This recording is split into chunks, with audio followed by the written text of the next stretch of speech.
In 1998, I talked to Jerry West on 2 phone calls, which totaled 45 minutes. And I want you to notice what this clinic symbolizes.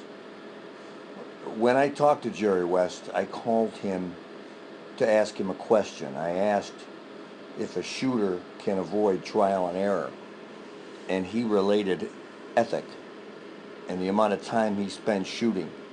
How long does it take to be a shooter with proficient ability, as reliable as a machine?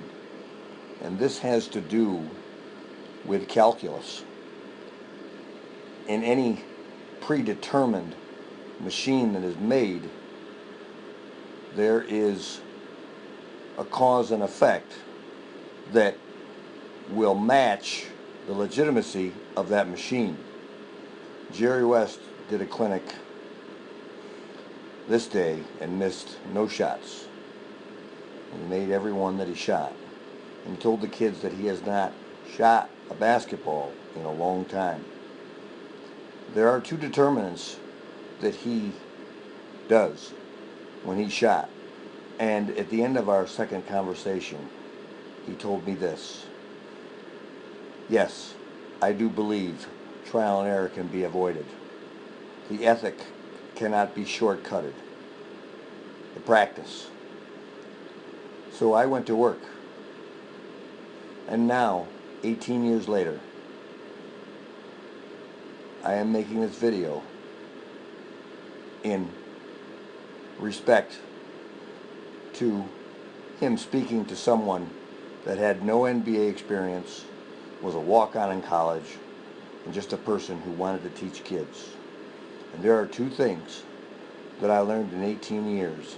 One, that every shot that goes in this position, his thumb and pinky are the same height, which aligns the wrist in extension and the elbow in flexion. When it gets close to his body, it's the opposite. The wrist is in flexion and the elbow is in extension, and they reverse roles. And this congruency, whether told to you or bombed in the gym over and over again, the bottom line is that both foundation and practice within a human propel can allow a person to be the best shooter they possibly can. The one reason I called, and the one reason he accepted the conversation, was because what he's doing right here. There is a way that the pioneers of anything have done something, and those that did it with just saying, I have to shoot and shoot and shoot until I get it, that is integrity, motor memory. To pass on this skill for the game to be better, one has to do this. One has to be able to know that what is done when something is performed, there are things called determinants. I have a master's degree in sports science, and I will say this, that if the thumb and pinky are the same height and the ball is released behind the shooting side wrist and elbow, the shooter will make every shot. The skill of ball balance, which is in this position, and the propel are within a dynamic a machine calls parameters. So, all that I have said is worth the only reason I can show this tape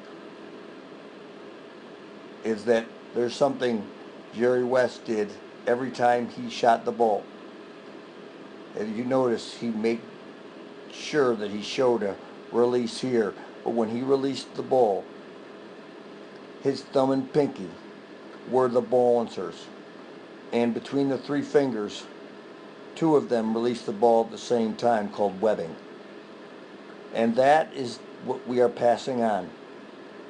That when a human being can predetermine a function, then the knowledge being passed on to what is a game that saves lives and provides an alternative other than something that can be much less constructive. The game of basketball allows an opportunity for adults to say how good kids are. What are the two determinants? 1, cross, thumb and pinky same height. 2, that the release happens behind the shooting side wrist, behind the shooting side elbow. And Jerry West, in all the video that I have seen, has never had his pinky go in front of his wrist, as he was able to keep all 8 bones behind the basketball. And that's the key. Right here. Cross and the body underneath.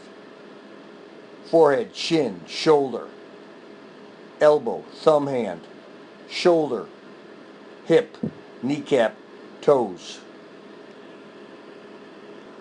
Specifically, we're going to get into a few points that deserve mention. But please remember the two determinants as I deliver this message with sentiment. I was just published in Slam magazine. And for 18 years, I have been invited to Jerry West without an appointment. And I have a walk-in visit that I can come unannounced. And I have never accepted this invitation. And you probably can notice the hesitation in my voice. I've gone through hell. Only for kids. That they have a right to take something from someone like this that can make someone in here just have a chance to go outside and do something that gives them a chance to be what they have a right to be. And Jerry West shooting a basketball here in front of these kids is why I now am so excited to give to these kids what is the invitation Jerry West gave me to study. So, 18 years later, I'm going to make these two things something that's going to stick. And it will viral because it is not in it of my name or Jerry West's name or Magic Johnson's name or Oscar Robertson's name, Stephen Curry, Michael Jordan, Bill Russell. I could go on and on. What this is about is right here. And so this tape deserved its sentiment. And the story will be attached to this video. But this is the bottom line. The wrist and elbow are opposing joints. It is so uniquely interesting how in the shot, when the ball is caught, I want you to watch what happens when he steps in. He gets the ball here. You see that little dip It's very little. And it has to happen. It has to happen in some form. Now, it can happen where the person brings the thumb into their chest. You see how he did that right there? You see that? He takes it and bang. You see the thumb? That's called supination. And that's deserving. That little bit right there, and as long as it's not going down to his knees, he's okay. It's very little in him. And he's just showing that, and in his tapes you'll see he was able to turn that thumb immediately. But he caught it close. You watch his tapes. I've watched him for so much now, and so many other players. They catch it close. That allows less dip time. So there, he's got the ball. The blue right there is the extension muscles in the back of the forearm, wrist. Those are right now not flexed. The forearm, the front, in front of where the palm is, those are flexed and much stronger. So watch how he brings his right foot forward. You see that? That's going to help the process from here. Now, the Guinness Book of Records for free throws is 5,221. For threes, it's 209 from high school 3. And Jerry West demonstrates what a lot of shooters demonstrate. And I bring this up because that era is no different from this era regarding the shot. Here's the difference. There was a two-point shot. And the philosophy is always in possession. The three-point shot allowed the discovery and work and practice of distance more and more. So when I see him shoot, the things that he went through, that every shooter goes through, is the transfer of getting the ball from a thumb behind the wrist to thumb in front of the wrist. Now, what's this have to do? This is where my schooling, I'm really thankful at the United States Sports Academy, because I took basketball and studied it like crazy under my curriculum in my master's degree. Here's what happens. The ulnar collateral ligament on the inside of the elbow is flexed completely when the thumb is forward. Its elasticity is maxed right there. There are 8 bones behind the wrist. Now let's go over the colors. Right now, in that step, whether it's a 2-foot jump stop, a prep step with the shooting side foot, or the other foot coming off a screen, regardless, you can see that right here the forearm represents the blue. Right there, his front of the forearm is flexed in red. Those muscles are flexed. The thumb is close. He doesn't need a dip because he naturally caught the ball close. If you look at his tapes, he caught the ball close with his thumb in, which enabled him to pop right up, which is a phenomenal teaching point. Now, as he gets the gather here, watch what happens as he brings it into his body. Once he comes up, the blue changes, rolls reverse. Right now, the wrist is flexed. The elbow is extended. This is important and so vital because by catching the ball close, and meaning the thumb, keeping the ball into your body and going straight up and not letting the ball get in front of your toes, this allows you to roll reverse. As he begins to get into the cross, which is right up here, That's the cross right there. Thumb and pinky same height. You see the red as we're going down? He now is in the back of the forearm.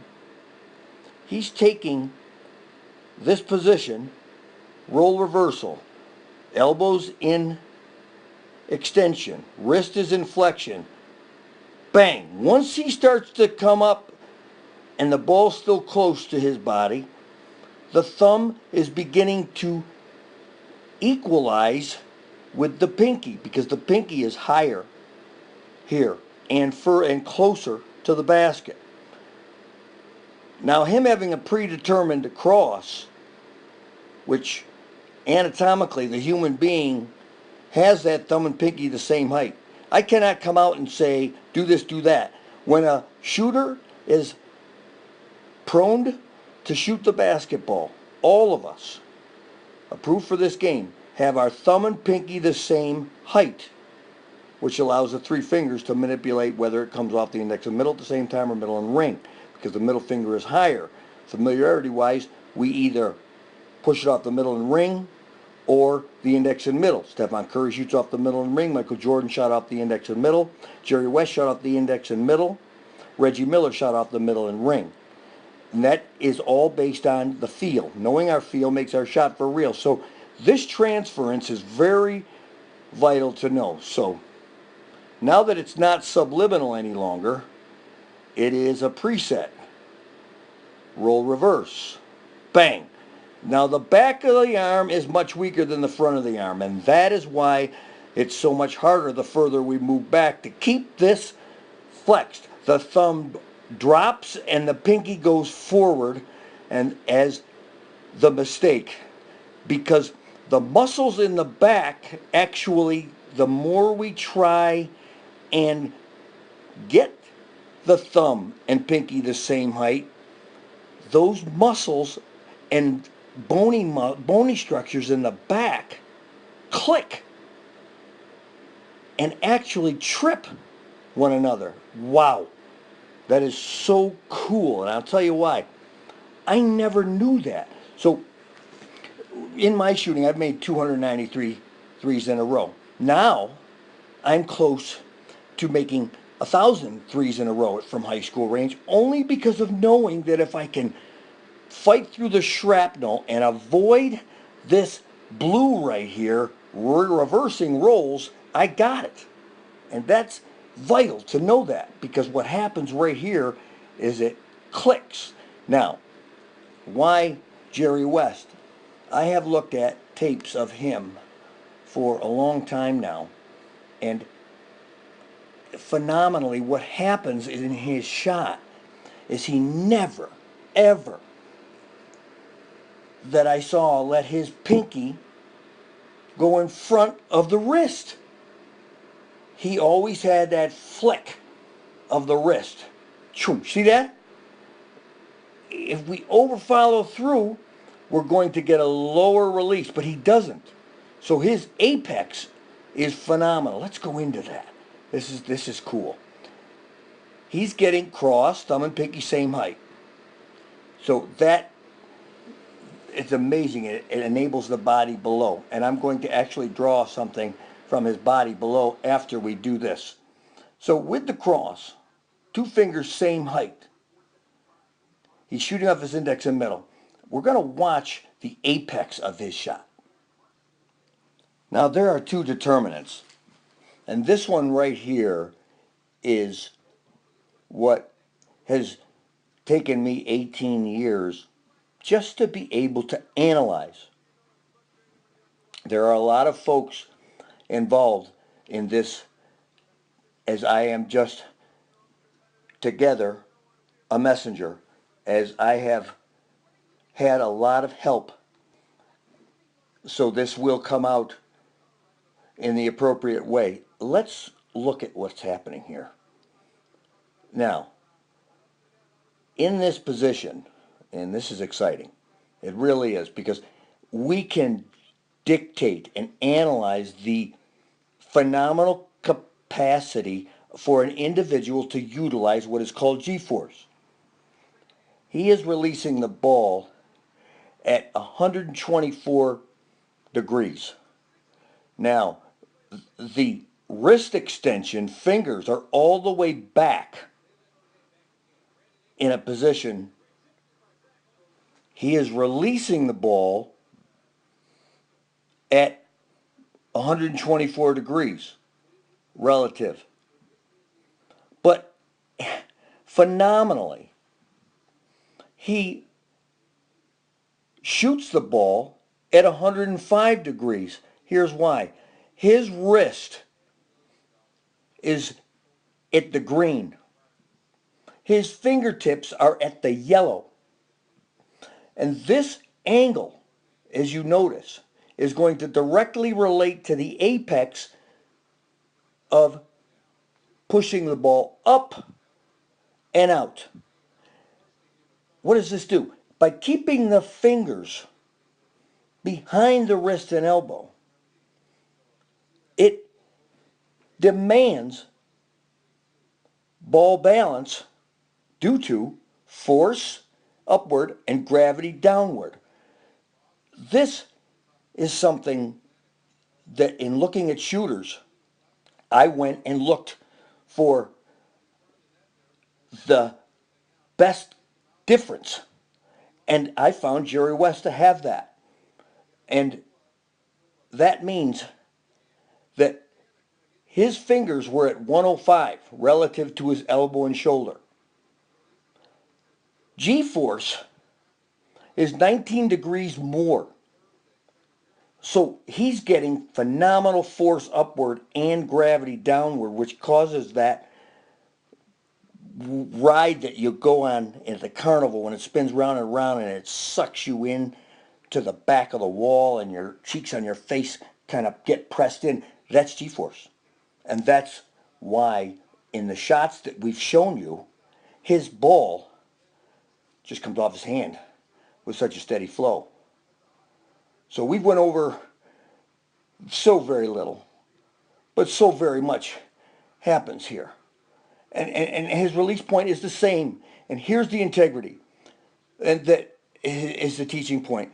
He's got a 19-degree wrist relative to finger G-force control of the basketball, which is a teaching point that I will pass on relative to this shooting form.